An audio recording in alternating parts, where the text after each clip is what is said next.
विधानसभेच्या पराभवाच्या नंतर आमच्या सर्व मतदारसंघातल्या कार्यकर्त्यांची मी मीटिंग आयोजित केलेली होती। त्या मीटिंगमध्ये सविस्तर चर्चा करत असताना एकंदरीत सर्वच कार्यकर्त्यांचा सूर असा निर्माण झाला की गेल्या 10 वर्षापासून आपण सत्तेच्या विरोधात आहोत। अनेक अडचणींना सामोरं जात असताना, लढा देत असताना आपल्याला इथपर्यंत यावं लागलं आणि आता आशा होती की आपण निवडून आल्याच्या नंतर सत्तेमध्ये येऊ, परंतु दुर्दैवाने पराभव झाला आणि त्यामुळे कार्यकर्त्यांची हिंमत खचलेली आहे। कार्यकर्त्यांच्या भावना अशा होत्या की 10 वर्षापासून विरोधात असताना आता परत 5 वर्ष आपल्याला विरोधात राहावं लागेल आणि त्यामुळं अनेक अडचणींना सामोरं जावं लागेल। गावागावामध्ये आम्हाला अनेक गोष्टींना, अनेक बाबतींमध्ये त्रास होत असतो, समोरच्यांकडनं अनेक अडचणींना त्रास होतो आणि त्यामुळं आपण कुठेतरी सत्तेमध्ये गेलं पाहिजे ही भावना सर्वच कार्यकर्त्यांची होती आणि त्या पद्धतीनं आमचे तालुका अध्यक्ष जळगावचे जे आहेत परदेशी बापू, त्यांनी माननीय तटकरे साहेबांना फोन केलेला।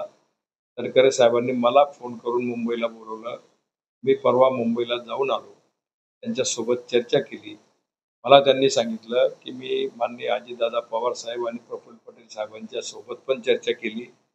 त्यांनी पण तुम्ही आमच्या सोबत आलं पाहिजे, आमच्या पक्षात आलं पाहिजे अशी संमती दिलेली आहे आणि त्या पद्धतीनं तुम्ही यावं, तुमचा सन्मान आम्ही ठेवू अशा पद्धतीची त्यांनी अपेक्षा व्यक्त केली होती आणि त्यामुळं मी त्यांना त्या दिवशी संमती दिलेली आहे।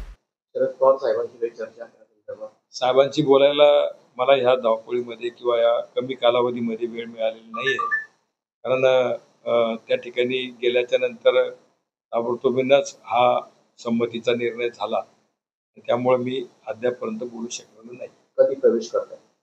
सोमवारी मी माननीय अजितदादा पवार साहेबांचा सत्कार करण्यासाठी जाणार आहे देवगिरी बंगल्यावर।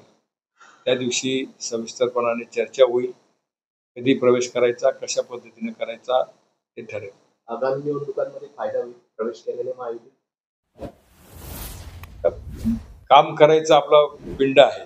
ज्या पक्षात आपण असतो त्या ठिकाणी जिद्दीने प्रामाणिकपणाने काम करण्याचा प्रयत्न करतो, त्याच पद्धतीचं काम माननीय अजितदादा पवार साहेबांच्या नेतृत्वाखाली होईल आणि जास्तीत जास्त पक्ष वाढवण्याचा। गांधी तीर्थ निसर्गाच्या सानिध्यात महात्मा गांधींच्या जीवनावरील जगातील पहिले मल्टीमीडिया म्युझियम। आजच भेट द्या गांधी तीर्थ, जैन हिल्स, जळगाव।